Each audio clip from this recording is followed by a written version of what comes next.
Hello दोस्तों, मेरा नाम देव और ये ट्वेल्थ क्लास का chapter number first reproduction in organism. तो ये चैप्टर जो हमें बताता है कि रिप्रोडक्शन होता क्या है, रिप्रोडक्शन के कितने टाइप्स हैं और रिप्रोडक्शन क्यों ज़रूरी है, और भी कई चीज़ें बताता है। तो हम सबसे पहले देखते हैं व्हाट इज़ रिप्रोडक्शन। तो रिप्रोडक्शन होता क्या है? रिप्रोडक्शन होता क्या है रिप्रोडक्शन तो रिप्रोडक्शन एक बायोलॉजिकल प्रोसेस है जो कि अपने जैसे सिमिलर जीव को या इंडिविजुअल को नए ऑफस्प्रिंग को जन्म देता है। हम देखते हैं व्हाट इज़ रिप्रोडक्शन की डेफिनेशन।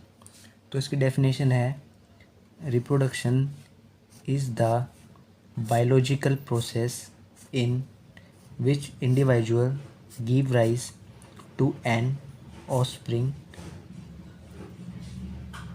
similar to itself। यानी रिप्रोडक्शन एक बायोलॉजिकल प्रोसेस है जिसमें हम एक ऑफस्प्रिंग को जन्म देते हैं जो कि हमारे जैसा दिखता है।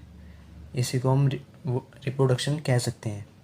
अब देखो रिप्रोडक्शन जो है बायोलॉजिकल प्रोसेस कैसे है। बायो मीन्स बायो जने जैसे कि शरीर से रिलेटेड जीव के बारे में पढ़ना, जीव विज्ञान। तो हम जीव के बारे में पढ़ते हैं इसमें। तो जीव जीव में हम रिप्रोडक्शन देखने को मिलता है।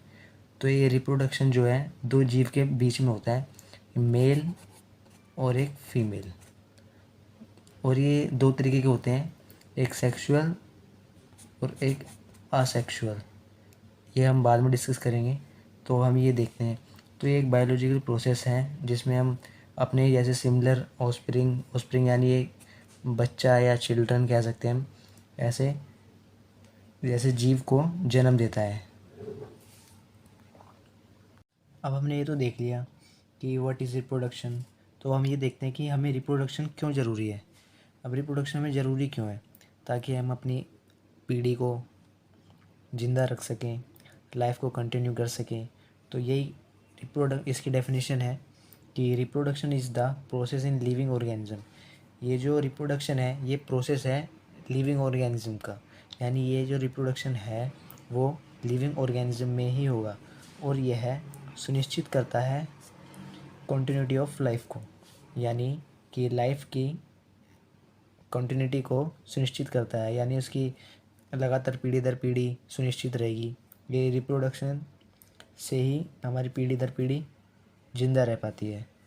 अगर रिप्रोडक्शन नहीं होगा तो आप सोच सकते हो कि इससे हमारी पीढ़ी नहीं आएगी, पीढ़ी आगे नहीं आएगी तो मतलब एक तरीके से ह्यूमन एक तरीके से ख़त्म हो जाएंगे अर्थ पे। तो हम नेक्स्ट टॉपिक देखते हैं हमारा। अब हम देखते हैं कि रिप्रोडक्शन के टाइप कितने होते हैं। तो ये रिप्रोडक्शन जो होता है ये दो टाइप का होता है, एक सेक्सुअल और एक होता है असेक्सुअल। अब ये सेक्सुअल जो होता है ये मेल और फीमेल के गैमेट से मिलके बनता है। यानी एक मेल होगा और एक फीमेल होगी। इन दोनों के गैमेट्स यानी इसका स्पर्म इसका ओवम मिलके एक नए ऑफस्प्रिंग को जन्म देगा। तो इसे कहते हैं हम सेक्सुअल। और असेक्सुअल वो होता है जिसमें ओनली एक ही पेरेंट होगा इसमें इन्वॉल्व और इसमें गैमेट के फ्यूज़न नहीं होगा। एग्जाम्पल के लिए इसमें हम यूनिसेलुलर ऑर्गेनिज्म जो कि अपने जैसे आइडेंटिकल कोई जन्म देते हैं, सेम टू सेम होते हैं ये। और इसमें क्या होता है सेक्सुअल में, इसमें होती है विभिन्नता यानी वेरिएशन। यानी इसमें डिफरेंट थोड़े से मतलब सिमिलर होते हैं पर हल्के बिल्कुल सिमिलर नहीं होते कि आइडेंटिकल कॉपी, लेकिन इसमें आइडेंटिकल कॉपी होती है, बिल्कुल एग्जैक्ट कॉपी।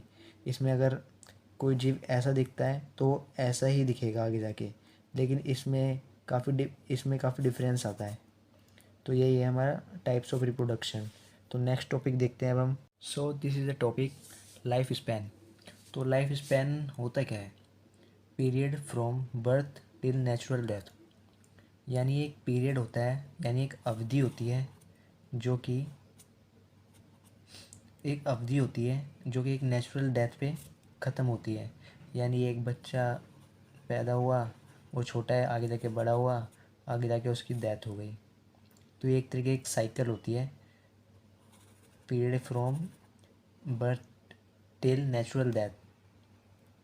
तो ठीक है, तो ये एक तरीके की नेचुरल डेथ क्यों बोल रहा है इसमें? नेचुरल डेथ इसलिए बोल रहा है क्योंकि नेचुरल, अगर बाई चांस कोई एक्सीडेंट से मर जाए तो उसे नेचुरल डेथ तो नहीं बोलेंगे, तो इसीलिए नेचुरल डेथ बोल रहा है। तो आगे देखते हैं हम। तो ये every organism leaves for certain period of time, यानी एवरी ऑर्गेनिज्म यानी हर जीव लाइव यानी जीता है for certain period of time, यानी एक निश्चित समय के लिए। किसी को भी ले लो आप, काऊ, एनिमल, कोई से भी एनिमल हो गए, ह्यूमंस हो गए, कोई भी, यानी वो अपने एक पीरियड के दौरान ही जीते हैं।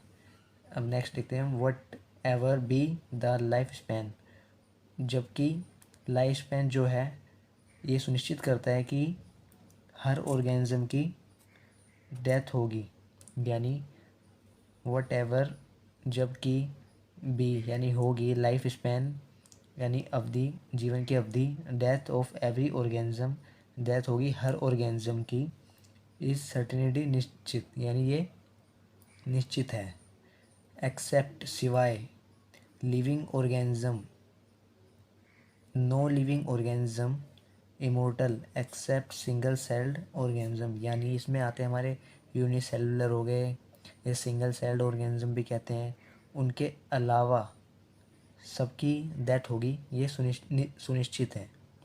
और यूनिसेलुलर हो गए, सिंगल सेल्ड ऑर्गेनिज्म, इनकी डेथ नहीं होती। ये क्या होता है, ये जब ये बूढ़े होने लगते हैं ये अपने आप को डिवाइड कर लेते हैं, 1 से 2 में हो गए, फिर 2 से ये 4 में डिवाइड कर जाएंगे, ऐसे ये डिवाइड करते रहते हैं, तो इनकी डेथ नहीं होती। ठीक है, तो हम नेक्स्ट टॉपिक देखते हैं अपना। So this topic is life span. तो लाइफ स्पैन होता क्या है? लाइफ स्पैन देखो, ना तो ये लॉन्ग हो सकता है और ना ही शॉर्ट हो सकता है। यानी कहने का मतलब ये है, ना ही तो ये ज़्यादा शॉर्ट होगा ना ही लॉन्ग होगा, ये ना ही तो वेरी लॉन्ग हो सकता है और ना ही ज़्यादा शॉर्ट होता है। और ये साइज़ पे बिल्कुल डिपेंड नहीं करता, यानी साफ साफ लिखा हुआ है एनसीईआरटी में, हमारी बुक में, कि ये साइज़ पर बिल्कुल डिपेंड नहीं करता। और एग्जांपल के लिए हम देख सकते हैं कि क्रो और पैरट। अब क्रो का ले लो, क्रो का लाइफ स्पैन कितना है 15, और पैरट का कितना है 140 ईयर। तो देखो कितना फ़र्क है, और साइज़ देखो दोनों का साइज़ सेम है, से साइज़ सेम है बिल्कुल, लेकिन दोनों में डिफरेंस काफ़ी ज़्यादा है ईयर्स का। इसका 140 है पैरट का, ठीक है, 140, और इसका जो है वो 15 ईयर है। तो देखो ये बिल्कुल भी साइज़ पे डिपेंड नहीं करता। तो ये life span of organism are not correlated with size, यानी साफ साफ लिखा हुआ है कि ये साइज़ पे बिल्कुल ही डिपेंड नहीं करता। और अब नेक्स्ट देखते हैं, reproduction is defined as the biological process in which an organism gives rise to their young ones, यानी रिप्रोडक्शन इस ये डिफाइन करता है कि बायोलॉजिकल प्रोसेस है जिसमें एक ऑर्गेनिज्म गिव राइज यानी एक अपने जैसे यंग वंस को जन्म देता है, ऑफस्प्रिंग को, जो कि सिमिलर होता है इटसेल्फ, अपने आप से थोड़ा सा मिलता जुलता होता है एक तरीके से। यही सिमिलर का मतलब है, इसमें इटसेल्फ थोड़ा मिलता जुलता होता है। तो हम नेक्स्ट टॉपिक देखते हैं। So this is a topic, how organism reproduce, यानी ऑर्गेनिज्म जो है यानी जीव रिप्रोड्यूस कैसे करते हैं। तो हम देखते हैं, there is a large diversity in the biological world, बिल्कुल सही बात है। जो डाइवर्सिटी बायोलॉजिकल वर्ल्ड है उसमें बहुत ज़्यादा लार्ज डाइवर्सिटी है। तो ये है word, each organism has involve, जो हर एक ऑर्गेनिज्म है जो ये इन्वॉल्व होता है, it's our mechanism to multiply and produce offspring, यानी ये अपने आप में डिसाइड करता है कि ये मल्टीप्लाई करेगा या एक ऑफस्प्रिंग को यानी बच्चे को जन्म देगा। मल्टीप्लाई कौन करता है? असेक्सुअल, जिसमें हमारे यूनिसेलुलर ऑर्गेनिज्म या सिंगल सेल्ड ऑर्गेनिज्म, और ये रिप्रोड्यूस कौन करता है, वुमेन, डॉग्स, एनिमल्स, जो भी यूनिसेलुलर के अलावा हो वो रिप्रोड्यूस करते हैं। ठीक है, अब देखते हैं हम द ऑर्गेनिज्म हैबिटेट, यानी उनका रहन सहन, इंटरनल फिजियोलॉजी, ये उनकी अंदरी क्षमता है, मतलब एक तरीके से फिजिकली, और एंड सेवरल अदर फैक्टर्स पे collectively responsible for how it's reproduce. अपने मतलब एक तरीके से फैक्टर्स पे डिपेंड करता है कि वो रिप्रोड्यूस कैसे करेगा। कोई होता है कि जो गर्मियों में करता है, एनिमल्स में ले लो, अब डॉग हैं, ये गर्मी में करते हैं, सर्दियों में करते हैं। ऐसे ही हम कह सकते हैं कि किस में करते हैं ये रिप्रोड्यूस। तो ये इनके इंटरनल फिजियोलॉजिकल हैबिटेट, इन सब पे डिपेंड करता है। ठीक है, तो हम नेक्स्ट टॉपिक देखते हैं अपना। So this is the next topic.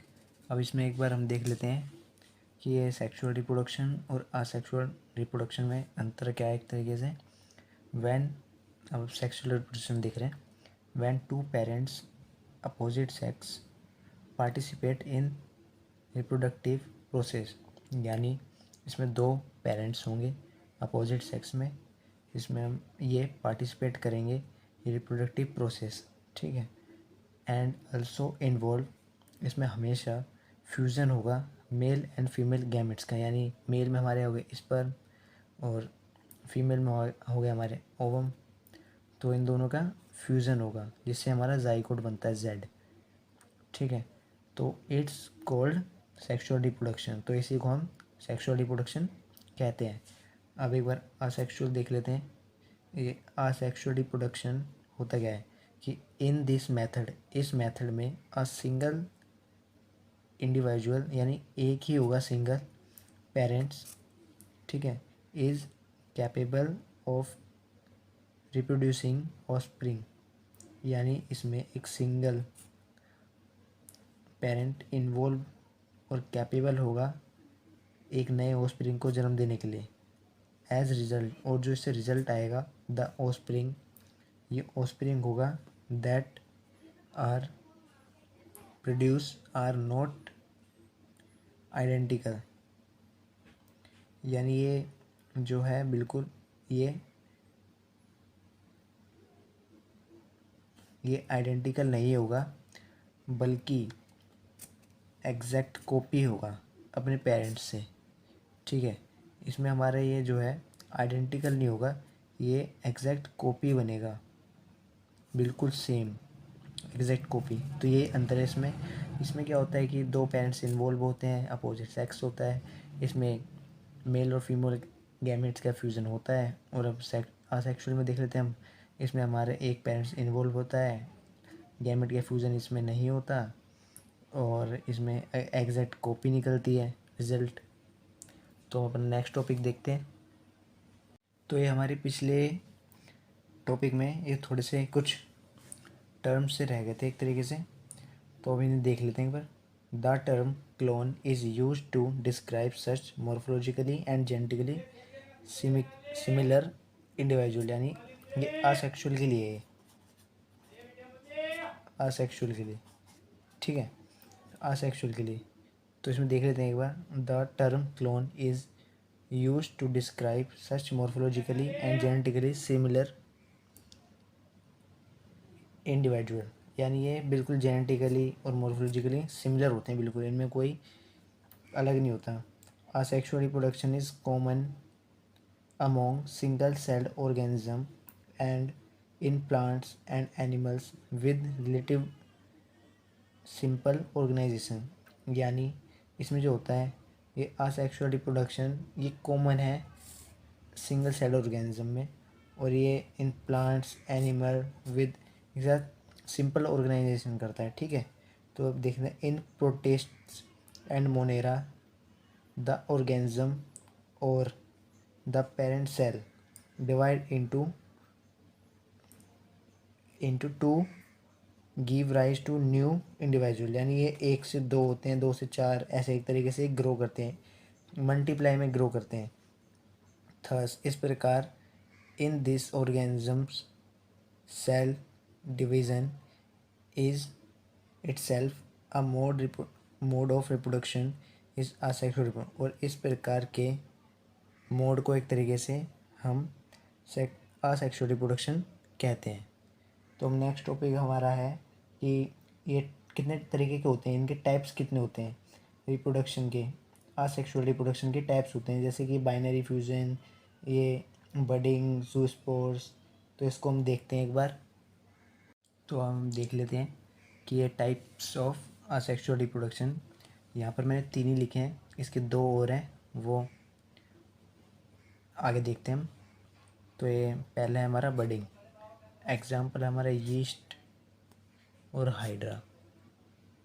Yeast और हाइड्रा ये क्या होता है, एक daughter organism grow from small bird.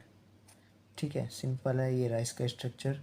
ये देखो, ये एक तरीके से मदर हो गया और ये इसका एक तरीके से डॉटर हो गई। तो ये देखो, ये ना बाद में जाके एक अलग ऐसा ही एक स्ट्रक्चर बना लेता है अलग। तो इसी को हम बर्ड कहते हैं और ये इसका माउथ है।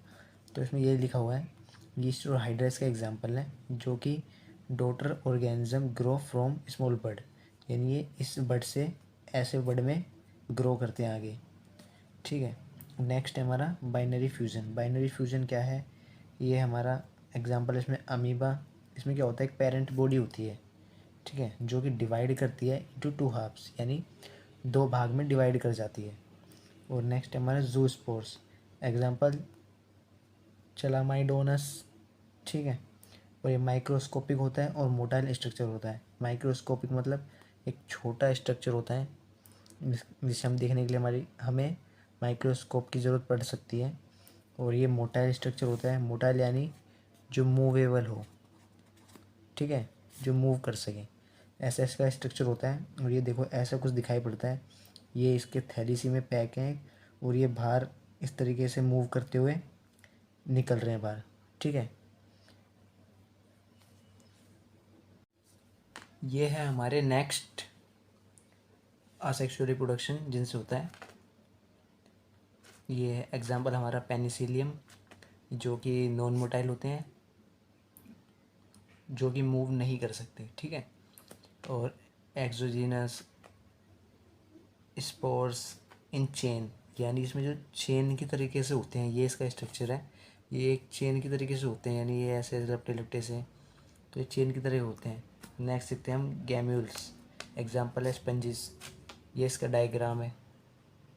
ठीक है, ये गैम्यूल फॉर्मेशन आपने सुना होगा, ये स्पंजिस बाहर निकल जाते हैं बाद में, तो ये वही इसका एग्जांपल है। ठीक है, तो हम नेक्स्ट टॉपिक देखते हैं। Thanks for watching. Next video जल्दी अपलोड करेंगे। Thank you so much.